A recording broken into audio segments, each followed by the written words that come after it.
Il existe de très nombreux labels dans le monde du vin. Nous, chez Ronea, qui représentons près de 3000 hectares sur l'ensemble du Vaucluse, du sud au nord du département et la plupart des appellations de la vallée du Rhône méridionale, nous avons choisi de nous focaliser principalement sur trois, qui sont HVE, agriculture biologique ou biodynamique, et vignerons engagés. Donc, si on veut schématiser, regardons-les comme une maison. HVE, c'est le seuil, la porte d'entrée.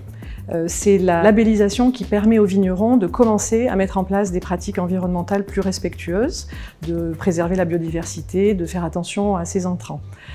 S'il veut aller un peu plus loin, il rentre dans le salon ou dans la salle à manger et on aura l'agriculture biologique ou biodynamique, où là on va vraiment être encore plus restrictif, l'agriculture biodynamique respectant les cycles lunaires étant très pointue. Et puis vignerons engagés, c'est la structure de la maison, les murs et le toit, parce que les deux précédentes sont des labellisations environnementales, alors que vignerons engagés est une labellisation globale qui regarde tous les impacts d'une structure sur son environnement au sens large, donc sur le plan environnemental bien sûr, mais aussi économique et sociétal.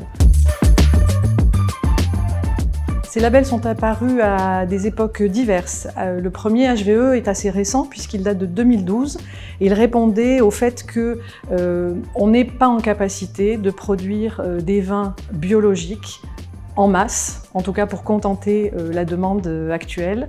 Et puis il y a surtout des régions où c'est beaucoup plus facile de faire de l'agriculture biologique que d'autres. Donc c'était une manière d'inciter les vignerons, malgré tout, s'ils ne veulent pas ou ne peuvent pas aller sur le bio, tout de suite en tout cas, de commencer une démarche environnementale. L'agriculture biologique, elle date du début des années 80. Elle répond vraiment à cette attente des consommateurs pour manger mieux et boire mieux. La biodynamie est encore plus ancienne, ça dépend des labels. Il y a le label Déméter que nous suivons qui date de 1928. Quand le label bio divin est lui des années 80. Et enfin, vignerons engagés, ça date de 2010, mais c'est un label, lui, qui est venu à la demande des consommateurs, puisque les consommateurs voulaient non seulement être sûrs de ce qu'ils consomment, mais ils veulent surtout savoir qui fait les produits et comment ils sont faits. D'où cette démarche vignerons engagés très globale qui ne s'intéresse pas que à la partie environnementale. La vallée du Rhône est plutôt une région très avancée sur ces labels, notamment sur la partie agriculture biologique, puisqu'on a un climat chaud, venté grâce au Mistral, très sec. Donc forcément, se lancer en agriculture biologique chez nous, c'est beaucoup plus facile que dans d'autres régions viticoles.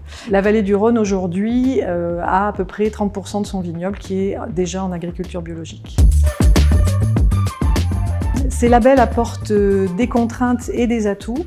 Des contraintes parce que ce sont des normes très cadrées et ça entraîne plus de travail, des coûts supérieurs. Donc il faut aussi l'intégrer dans le prix de vente final. Mais des opportunités aussi parce que c'est un élément de différenciation aujourd'hui dans un monde rempli de concurrents. En termes de communication, ça permet de valoriser le travail de nos vignerons qui mettent en place des démarches qui sont vraiment très vertueuses.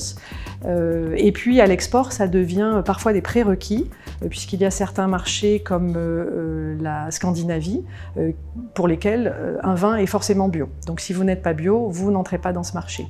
Et même en grande distribution française, la porte d'entrée aujourd'hui, c'est HVE. Et sans HVE, ça devient très compliqué de faire des affaires. HVE, agriculture biologique ou biodynamique, vignerons engagés, sont normés dans un cadre officiel avec des référents et ils sont surtout audités chaque année par des organismes indépendants. Donc c'est vraiment un gage d'authenticité, de qualité, d'assurance que tout ce qui est derrière est sérieux pour le consommateur. Après, quel que soit le label, j'ai envie de dire, il ne faut pas les opposer. Tous ces labels, ils permettent à toute une profession d'aller dans le sens de pratiques plus responsables et c'est forcément un bénéfice pour tout le monde.